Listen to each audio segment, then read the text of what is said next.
Now I'm meeting with Katy Kraszewski, a professor in the WSU Landscape Architecture program. Katy teaches the ecology class for the landscape program and also manages her own landscape design company. Can a lawn be an eco-friendly choice? Absolutely. I 100% believe it can. I think it's like everything with the environment right now, we're just moving forward.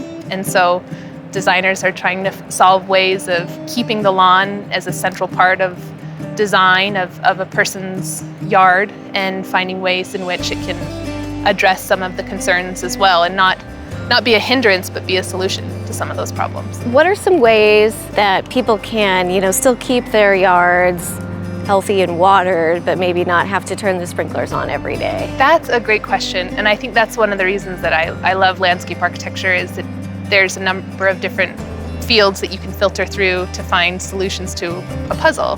One way that has come to my mind and just in my practice is how do we harvest stormwater in rain barrels that would ultimately go and tax our infrastructure and lead to potential flooding. How do we harvest that rainwater and use that throughout the year to irrigate our landscape and then ultimately recharge our groundwater to try and keep rain as close to the source as possible?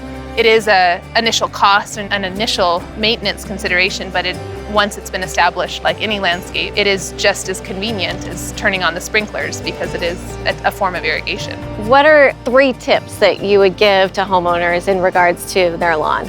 I think when you water it is incredibly important. So watering in the early morning hours before it gets hot in the summer.